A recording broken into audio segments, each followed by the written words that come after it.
Yan, ka-motorful, bali may inasimbola naman tayo dito ng 4HF1. Bali babalikan lang natin yung dati nating ginawa dito kung paano madaling isalpak ang induction pump. Kasi napakahirap po nito, bali mahirap isalpak pag hindi mo alam ang mga pamamaraan ng diskarte. Bali yung stud po dito, bali dati na ipakita natin dito pero ulitin natin para yung mga hindi pa nakakakita ng ganitong diskarte. Bali tinanggal natin yung stud dito ng dalawa para napapihit po yung injection pump. Ito po yung injection pump po. At ito naman yung stud na dalawa. Bali ipapasok na lang natin ito, susukatin natin yung eksaktong ipapasok natin ang nut dito, yung eksaktong mahihigpitan siya bago pwedeng ispatan na pag wala tayong pag-stud. Pwedeng gawin ng paraan kung may welding po, ispatan na lang natin sa dulo. Mamaya gagawin natin po yun para hindi na tayo bibili ng bolt. Kaya ganyan lang po, mamaya isasalpak po natin ito. Ito bagong kasimbol na naman po ito, 4HF1 dito sa ating motorful.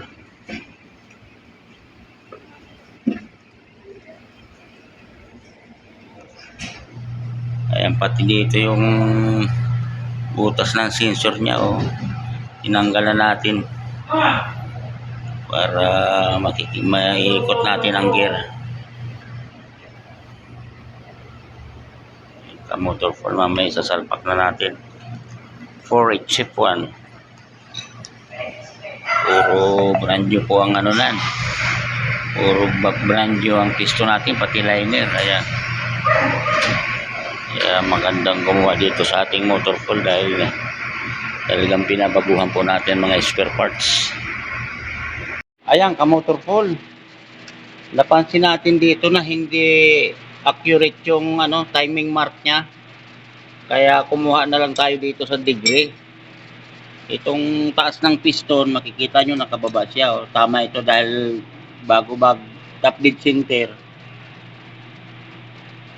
bago mag-spray magsasabay sila pag tap dito, magsasabay yung spray ng kodo, kaya tama ang ganito. Mapapansin nyo po, ayan nakababa ng kaunti, tapos ito nakatap dito sa number 4. Tapos pagdating dito sa degree, ayan, nasa ka number pangatlong guhit po, nandyan nandyan yung guhit.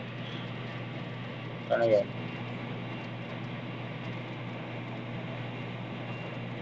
Kita mo ba? Yung guhit, sa pangatlo, no? Saan? Ayan. Yung guhit, pangatlo. Tama sa tatlo. Tapos pagdating dito po, papunta na sa pag-spray yung plunger. Yan, makikita natin po yung spring. Pag lumabas na po, kasi yung niyan, yung pinaka set ng spring, mag-spray na po siya ng kodo. Ayan, tapos dito ang layo po, kaya susubukan natin ito, pero sa ating pagdadiagnose, yan ang tamang setting, kaya ang layo ng marking niya, kaya sinisilan po natin, karoon tayo ng panibagong marking. Kaya malalaman po natin ito pag mapapaandar natin. Kasi ang layo na ng gear.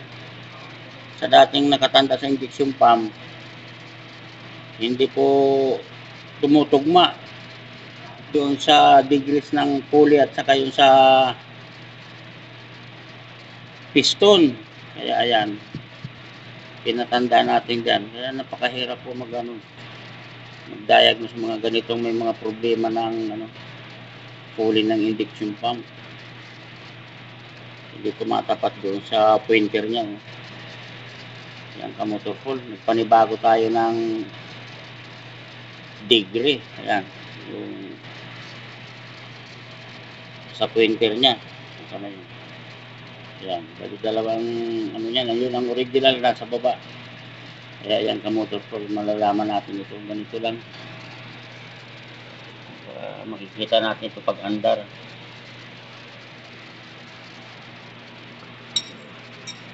Kahit ano pong sentro natin, ayaw talaga. Hindi maisisentro doon sa dating marking. Kaya tayo na lang ang dumiskarte ng tamang diskarte. Ayan. Pa-simbulin na natin. I-direction na natin pag-asimbol nito.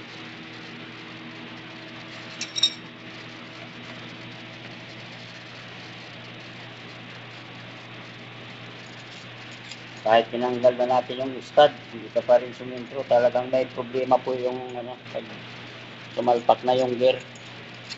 Malayo. Kaya dapat ano, talagang mapagsuri tayo sa mga ganyang problema. Ayan, kamotor pool, abangan natin po ang pagpapaandar natin ito.